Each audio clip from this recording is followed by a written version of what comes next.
This is where it all begins on a night of editing, passing the sign over into the office. I threw my phone, keys, and laptop down hastily. I would stare at my notepad for a while trying to decide how the story would come to me. It's cluttered and late, and Josh sits down for his siesta.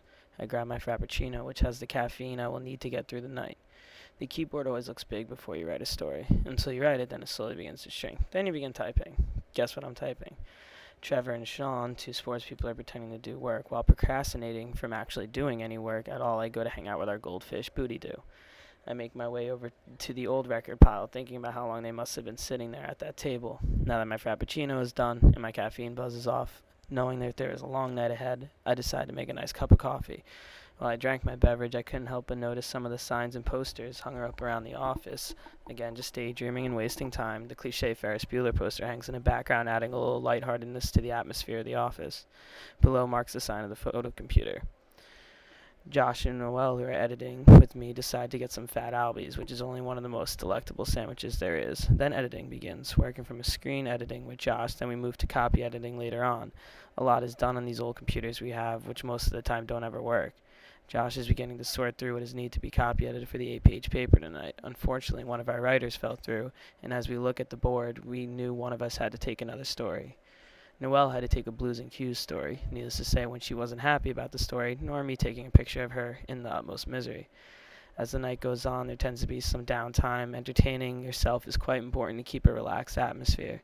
Copy editing is now in full swing, and procrastinating is not an option. The photographers are coming in from covering their events. Miss Chin here is editing a picture from the Blues and Q's event. When the AP style book comes out, you know there's going to be an issue that night. Lo and behold, Murphy's Law has it that something does go wrong. First, our internet crapped out, so we couldn't get in touch with our servers to be able to send our paper to print. And so in the meantime, we moved into the room with Allie, where production takes place. She has a rough job of putting it all in corrections into our articles and laying out the whole paper. We do feel bad from time to time. 11:45 is all I need to say. Allie told us last week our goal is to get out by midnight. This obviously wasn't going to happen. She was upset but kept on working. So like I do best, I went on to lay down on the nasty-ass couch inside the editor-in-chief's room.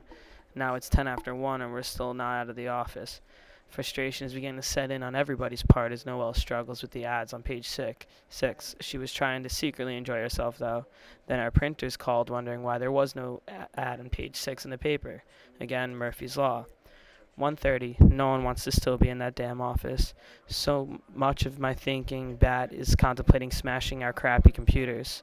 At night, they shut off the lights, lock the doors. There is, however, one secret door that is so relieving to leave through because it means you're done for the night. The next day, the paper is printed and completed after a long night.